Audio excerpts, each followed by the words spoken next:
Alright guys, here we are at retroarch.com. The link to this page is in the description below. Once you're here, go ahead and click on download.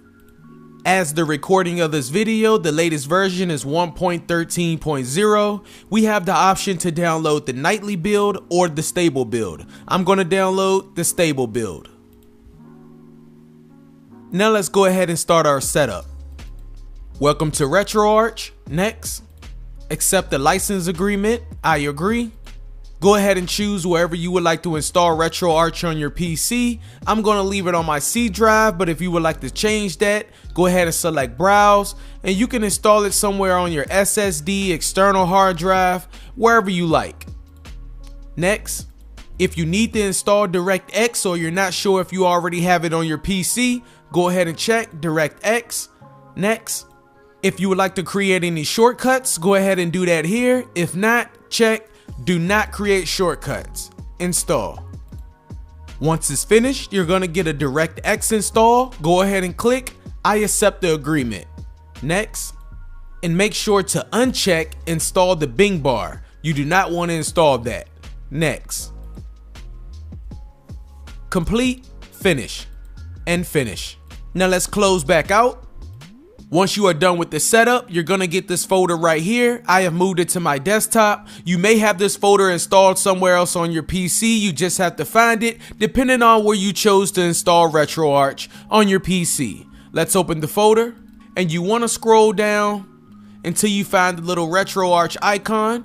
There it is right here. This is the emulator. Let's open it. Now, if you notice, when we first opened RetroArch, we're greeted with this ugly gray user interface. So I'm going to show you guys how to change this to something that looks a lot better and easier to use. So what you want to do is you want to go to settings, drivers, then you want to scroll down to menu, and we want to change this from Ozone to XMB. Once you do this, you want to exit out of RetroArch, and let's just go back into it. And there we are. This looks a lot better. It's easier to use and a whole lot prettier. Now, if you have a wired controller connected to your PC or a Bluetooth controller such as an Xbox One or a PS4 controller, at this point you can now use that controller to control RetroArch with no setup required. Now, not all wired controllers will work, but most will. And also, if you would like to go full screen at this point, all you want to do is hit the F key on your keyboard and you will go full screen. Now let's find ourselves a nice Nintendo emulator. So let's go to load core. Let's go to download a core. Double click it. It's fetching for the core list.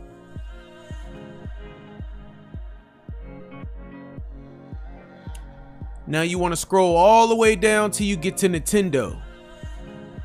And there's going to be quite a few Nintendo emulators in here. Alright, where are we at? Alright, here we are. And we're going to download Nintendo NES Famicom Nestopia. Double click it, and it's going to start downloading that core.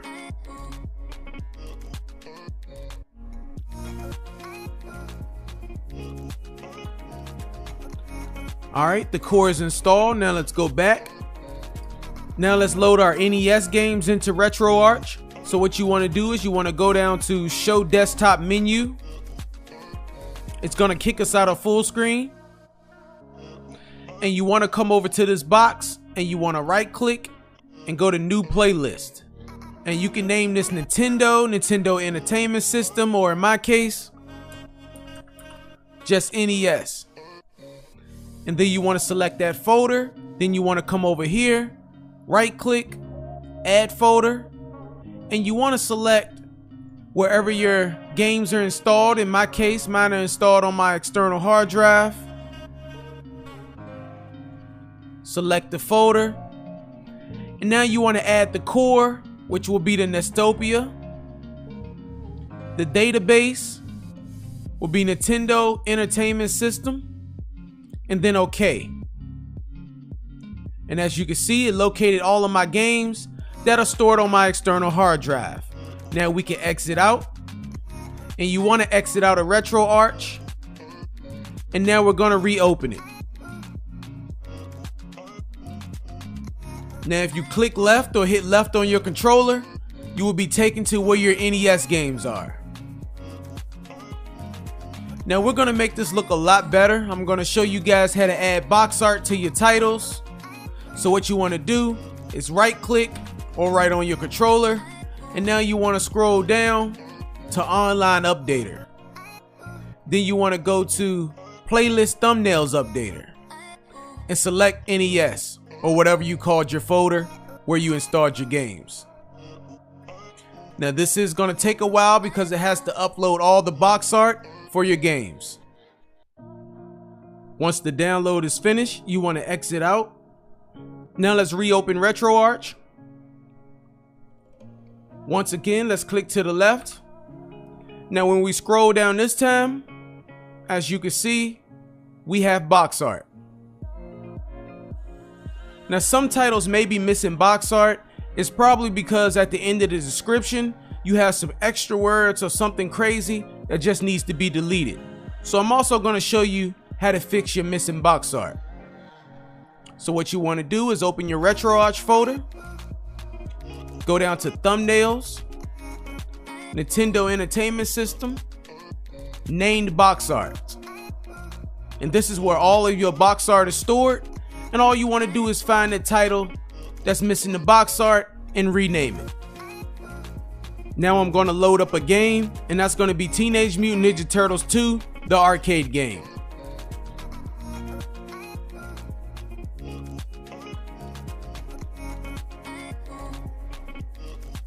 And I am using my Xbox One controller. It is working, and I didn't have to set it up.